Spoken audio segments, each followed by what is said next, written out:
Hey guys, my name is Jason Anderson. I'm a guitarist based out of Valley City, North Dakota, and I am going to go over my rig with you today.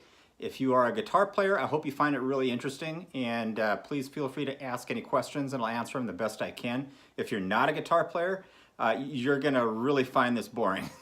So anyway, please feel free to go through the video, ask any questions that you have, and I will answer them the best I can. So let's get to it.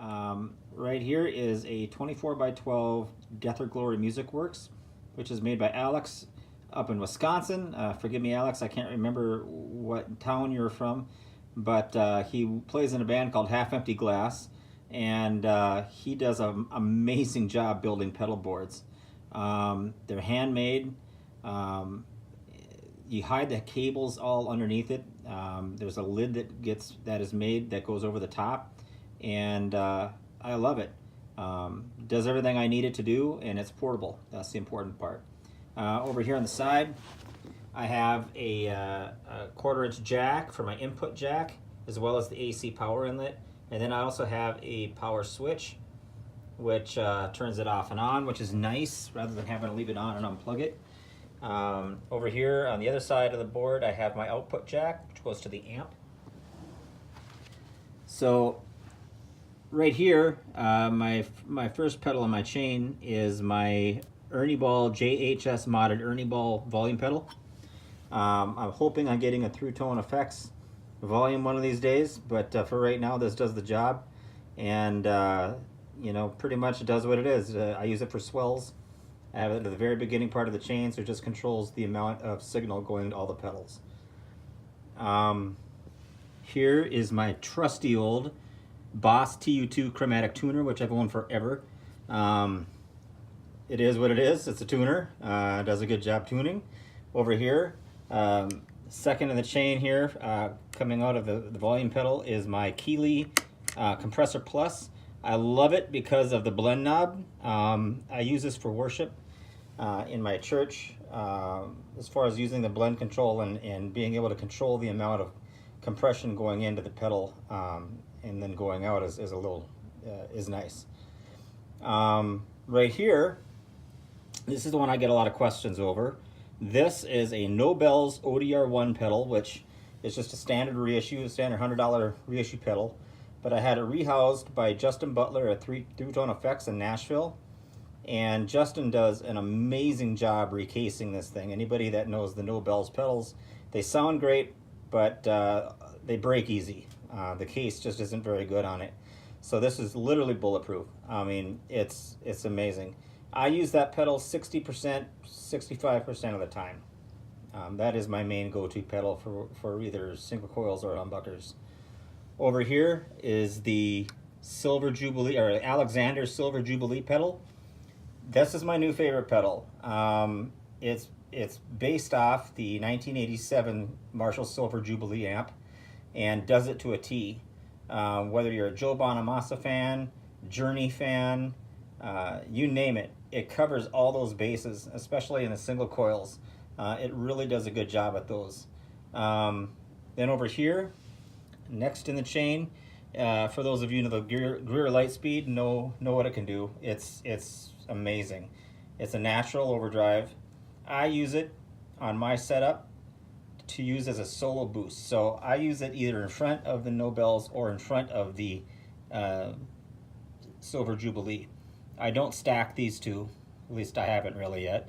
Not to say I wouldn't down the road, but for right now I use it, and then I'll use it as a standalone, doing more of that really light overdrive work. But anyway, that works out well.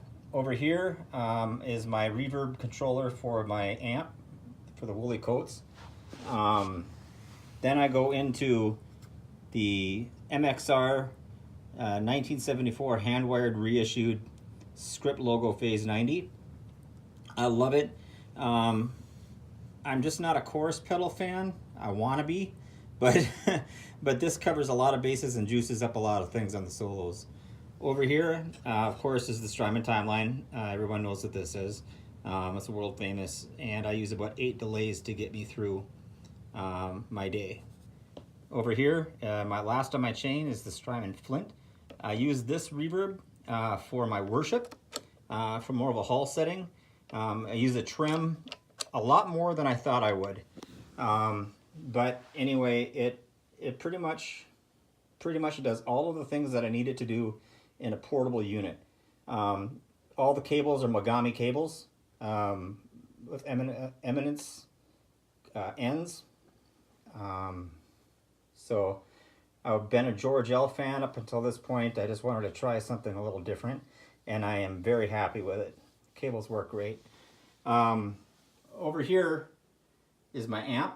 This is a one of the newer third power Woolly Coats Spanky Mark IIs, based off a Princeton circuit with a tweed vibe to it when you crank the mids up. I love it. I also have a Car Viceroy, which is an amazing amp in its own right.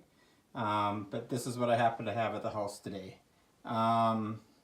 Anyway, my settings are pretty much basic. The hybrid master, the hybrid master works a little bit different than a master volume. This actually brings the wattage all the way down, more like an attenuator kind of thing. Third power will probably yell at me for saying the word attenuator. I don't know how else to really explain it, but you can bring her down. It's a 15 watt amp, and you can bring it down to half a watt. So you can practice at home and still have your pedal board sounding great the way you want it. You can work on your tones, all my sounds, and not kill anybody else in the house.